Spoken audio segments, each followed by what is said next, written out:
Hello दोस्तों, मैं नारायण शर्मा एक न्यू वीडियो के साथ आपसे जुड़ चुका हूं। तो आइए इस वाली वीडियो में मैं कुछ डिस्प्ले की प्रॉपर्टी बताने वाला हूं, जो डिस्प्ले में हम कैसे काम करते हैं।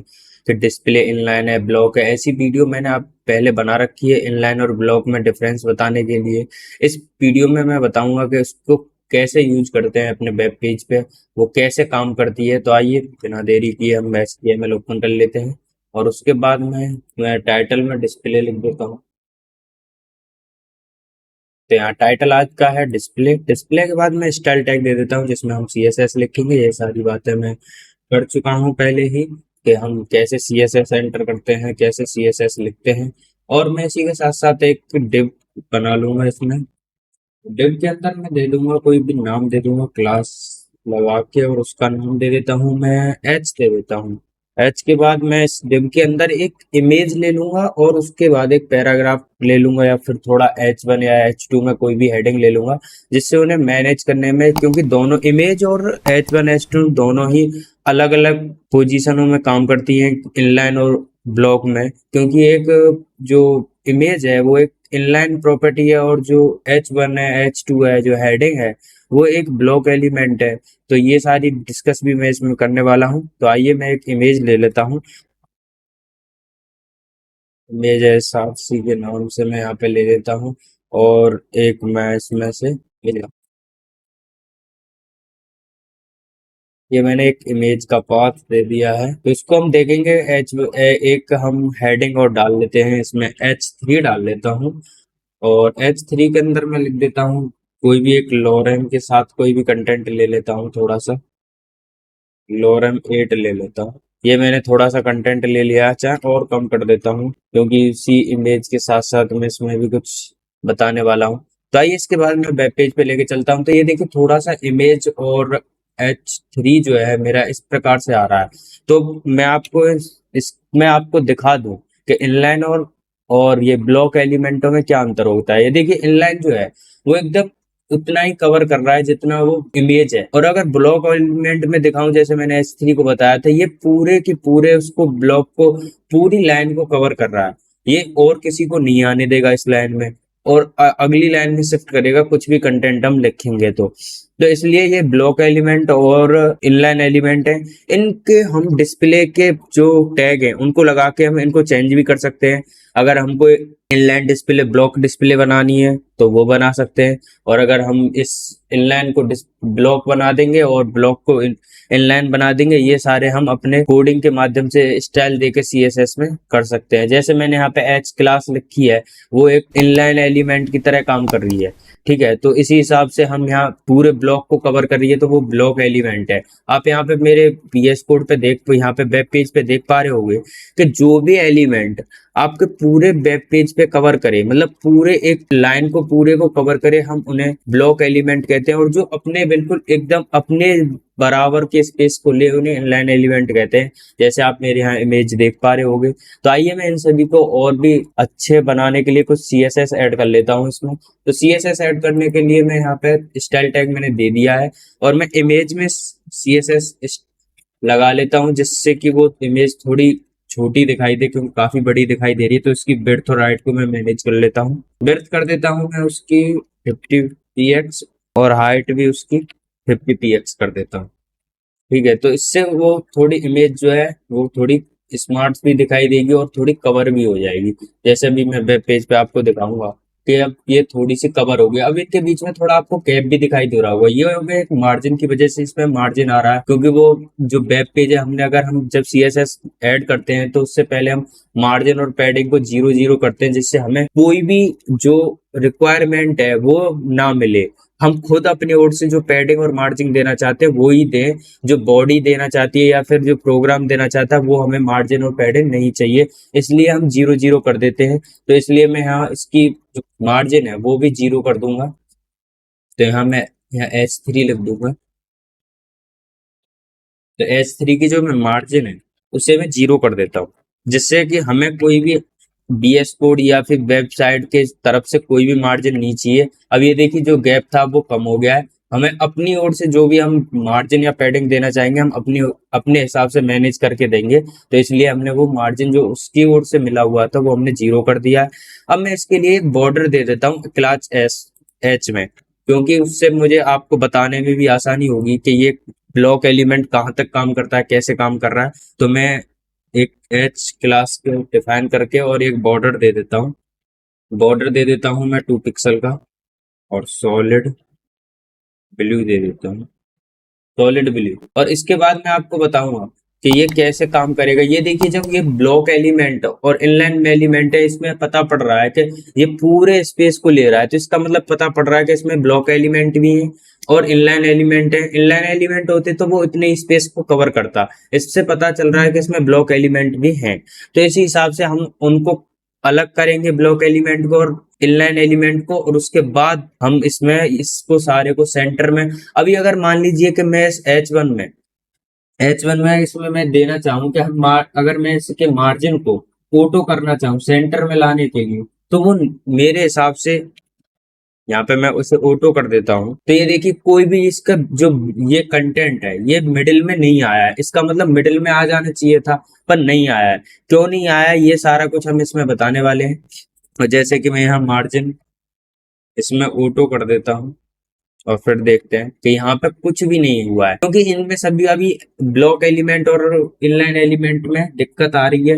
इनको हम ब्लॉक एलिमेंट बनाएंगे और उसके बाद इनमें सारा कुछ काम करके दिखाएंगे, ठीक है। तो इससे पहले मैं इसमें आपको बता दूं कि मैंने यहाँ पे बॉर्डर दिया है, मार्जिन को मैं अभी हटा देता हूँ, इसे भी मैं अभी करके दिखाऊंगा। इसकी मैं विड्थ दे देता हूँ, जिससे विड्थ दे देता हूँ मैं इसकी 20% में दे देता हूँ।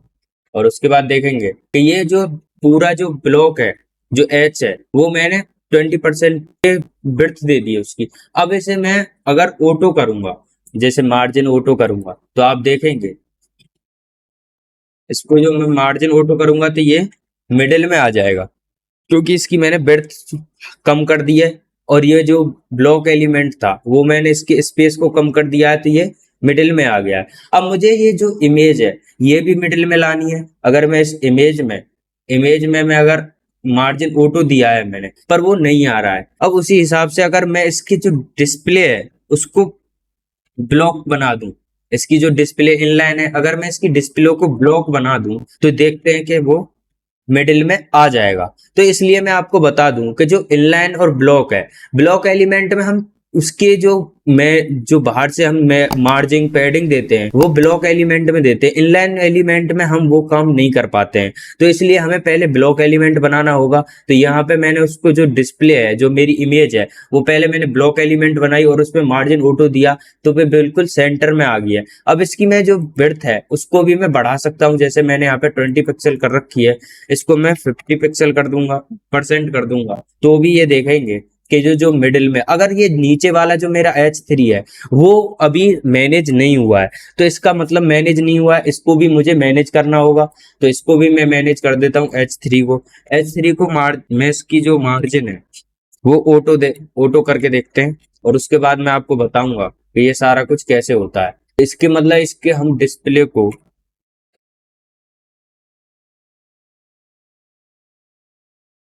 तो ये हमारा मार्जिन ऑटो से काम नहीं चलेगा, इसमें हमें ये कंटेंट लिखा हुआ है, तो इसमें हमें टेक्स्ट टेक्स्ट अलाइन सेंटर करना होगा, ठीक है। सेंटर कर देता हूँ, तो अब देखेंगे कि जो मेरा कंटेंट है वो भी सेंटर में आ गया। यहाँ पे मैंने मार्जिन दे दिया था वो इमेज के साथ ही, इमेज के साथ मार्जिन नहीं देना होगा हमें, इसके साथ हमें देना होगा टेक्स्ट अलाइन, जो हमारा जो टेक्स्ट है उसे सेंटर में लाना। तो टेक्स्ट के लिए मैंने आपको बता रखे हैं टैग, कि यहाँ पे टेक्स्ट के लिए जो अलग से टेक्स्ट हम कैसे उसे सेंटर में लाते हैं, कैसे क्या करते हैं, ये सारी कुछ वीडियो मैंने पीछे बता रखी हैं।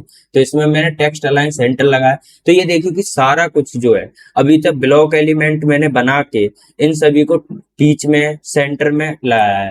तो इससे आप देख पा रहे होंगे कि जो इमेज थी वो एक इनलाइन एलिमेंट था, जिसकी वजह से वो सेंटर में नहीं आ रहा था। अब ये डिस्प्ले मैंने ब्लॉक कर दी, तो वो सारा कुछ सेंटर में आ गया है। और यहाँ पे मैंने जो H3 था उसकी भी डिस्प्ले ब्लॉक कर दी, तो वो सेंटर में आ चुका है। अगर मैं इसी के साथ इसकी हाइट और 100% कर दूं, तो देखेंगे कि वो जब अब वो कहीं नहीं जा रहा है, अब वो बिल्कुल सेंटर में ही है। अब उसे कहीं भी जाने की कोई दिक्कत नहीं है, क्योंकि मैंने वो जो इनलाइन और ब्लॉक में जो इनकी दिक्कत थी वो मैंने सॉल्व कर दी है, क्योंकि इन एलिमेंटों को मैंने ब्लॉक बना दिया है। क्योंकि ब्लॉक एलिमेंटों में हम हाइट, विड्थ, मार्जिन, पैडिंग सारा कुछ दे सकते हैं। इनलाइन एलिमेंटों में देने में दिक्कत आती है। तो इसलिए जब भी हम इनको कभी यूज करते हैं, वैसे अगर हम जब यूज करेंगे इनको, तो अगर जब हमें सेंटर में लाना होगा तो इस बात का ध्यान रखना होगा कि डिस्प्ले हमें ब्लॉक है या फिर इनलाइन है। और इन्हीं के साथ साथ हम डिस्प्ले ब्लॉक और इनलाइन को आप समझ चुके होंगे, और इसी के साथ साथ हम डिस्प्ले के साथ एक और टैग होता है इनलाइन ब्लॉक, जो कि हम इनलाइन भी रहेगा, और उसमें ब्लॉक के साथ साथ हम उसमें मार्जिन, पैडिंग और उसकी मैनेजमेंट भी हम कर सकते हैं। वो दोनों को मिलाकर टैग होता है डिस्प्ले इनलाइन ब्लॉक। तो उसको भी मैं इसमें बताने वाला हूँ। तो उसी के साथ मैं एक डिव ले लेता हूँ, और डिव क्लास को मैं नाम दे देता हूँ। यहाँ पे मैं कंटेंट कोई भी नाम दे देता हूँ, और इस डिव के अंदर मैं एक 2-3 बॉक्स बना लेता हूँ, या फिर आप कुछ भी बना सकते हैं, कोई इमेज लगा सकते हैं, या फिर मैं यहाँ पे बॉक्स बना लेता हूँ। इस बॉक्स के अंदर मैं H3 लिख लेता हूँ। वो थोड़ा एक नॉर्मली बात है, मैं ये नहीं कि इसको H3 को लिखना ही है, आप नहीं भी लिख सकते हैं, क्योंकि मैं बस थोड़ा सा इसे स्टाइल देने के लिए, जो कि एक पैराग्राफ की तरह दिखाई दे, ऐसा लिखने के लिए H3 लिख रहा हूँ। तो H3 लिख दूंगा। H3 में मैं क्लास दे दूंगा, क्योंकि हम H3 को क्लास देकर अलग से मैनेज कर सकते हैं। तो यहाँ पे मैं दे दूंगा हेड, क्लास का नाम हेड दे दूंगा, और उसी के साथ यहाँ पे मैं लिख दूंगा कोई भी, यहाँ पे लिख दूंगा वेलकम।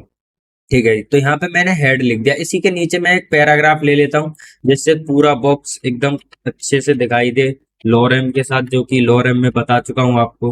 लोरेम 30 ले लेता हूँ मैं यहाँ पे, जो कि मैं आपको लोरेम के बारे में सारा कुछ बता चुका हूँ कि ये कैसे काम करता है। तो उसी के साथ साथ मैं इसके 2 बॉक्स ले लेता हूँ, एक बॉक्स में, और ये जो है कंटेंट, जो है कंटेंट के भीतर मैं 2 बॉक्स लेने वाला हूँ। इस बात का भी आप ध्यान रखिएगा कि जो कंटेंट डिव है उसके भीतर ही मैं ये 2 बॉक्स लेने वाला हूँ। तो यहाँ देखेंगे कि मेरे 2 बॉक्स बन के तैयार हो गए हैं। ठीक है, यहाँ 2 बॉक्स बन के मेरे तैयार हो गए हैं, और इनमें आप देख पा रहे हो। अब मैं इसमें कुछ CSS दे दूंगा थोड़ा सा। मैं यहाँ पे CSS के लिए ऐड कर लेता हूँ। बॉर्डर दे दूंगा 3 पिक्सल का, सॉलिड रेड। इन दोनों जो मैंने बनाए हैं वो दोनों आपके सामने तैयार हो गए बॉर्डर। और इसी के साथ साथ मैं इसका बैकग्राउंड भी दे देता हूँ, कुछ भी बैकग्राउंड कलर दे देता हूँ कोई भी।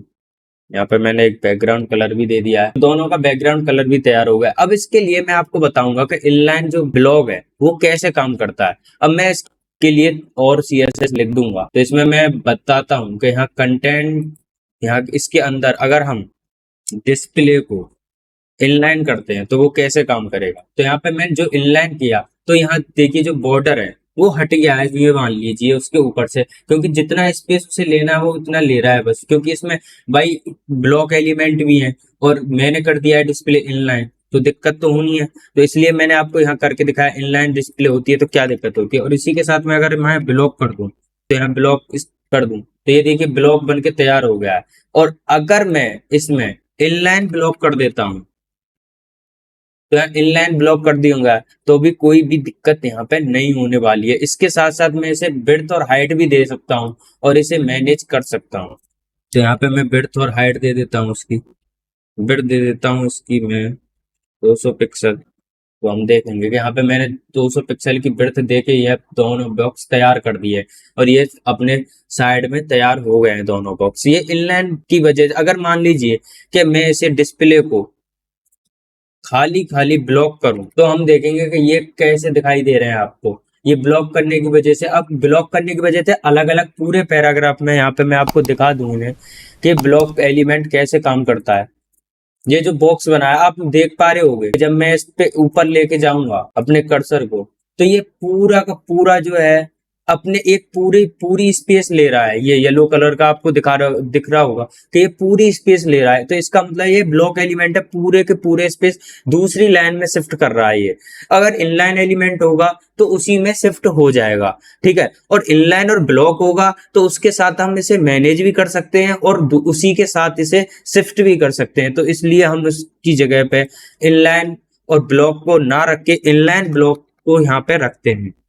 यहाँ पे इनलाइन ब्लॉक रखेंगे तो ये देखिए कि यहाँ पे ये दोनों अपने जगह पे मैनेज हो गए हैं और इनमें मैंने जो बिड्थ दी है वो भी काम करने लगी है। अगर मैं इसे ब्लॉक ही रखता तो बिड्थ तो काम करती, पर ये जो मैनेज हो रहे हैं एक साथ जो आ रहे हैं वो नहीं आ रहे हैं। और अगर मान लीजिए कि मैं यहीं पे आपको इनलाइन करके दिखा दूं, ये इसकी जगह ब्लॉक हटा के खाली इनलाइन रखते हैं, तो यहाँ पे देखेंगे इनलाइन में ये कैसा दिखाई दे रहा है, जो कि मैं पहले भी आपको दिखा चुका हूँ कि इनलाइन में। तो इसलिए हम इन तीनों एलिमेंटों को आप ध्यान से समझिए, क्योंकि ये बहुत ही इंपॉर्टेंट टॉपिक और थोड़ा समझने के लिए थोड़ा टाइम भी चाहिए इस टॉपिक के लिए। तो इन तीनों एलिमेंटों को आप ढंग से समझिए। इनलाइन ब्लॉक कर देंगे यहाँ पे हम। तो इनलाइन सबसे पहले मैंने आपको बताया इनलाइन, फिर उसके बाद ब्लॉक और फिर इनलाइन ब्लॉक। ये तीन एलिमेंट हैं जिनको आप अच्छे से समझना, इन तीनों एलिमेंटों को, क्योंकि इन तीनों तीनों एलिमेंटों की जरूरत पड़ती रहती है डिस्प्ले के अंदर। तो इनको मैंने इसीलिए आपको बताया डिस्प्ले ब्लॉक और डिस्प्ले इनलाइन ब्लॉक और इनलाइन कैसे काम करते हैं। तो आज की ये वीडियो मैं आज समझता हूँ कि आपको समझ में आ गई हो। अगर नहीं भी आई है तो आप इसे दोबारा देखिए, और अगर फिर भी कोई दिक्कत आती तो मेरे कमेंट सेक्शन में आप बता सकते हैं। अगर ये वीडियो आपको पसंद आई तो लाइक करें, कमेंट करें, और मेरे चैनल को अगर पहली बार आए तो सब्सक्राइब करें, बेल आइकन को प्रेस करें, जिससे कि आपको ये नई वीडियो आती रहे। और आपका ये जो कोर्स है मेरे इसी चैनल पे पड़ा हुआ है, HTML का पूरा सिलेबस मैंने इसी चैनल पे अपलोड कर दिया है। अगर आपको इसके बाद में जावा स्क्रिप्ट भी बताने वाला हूँ इसी चैनल पे, और इसके बाद में CSS का जो टॉपिक शेष बच रहे हैं उन्हें भी मैं इसी चैनल पर डालने वाला हूं।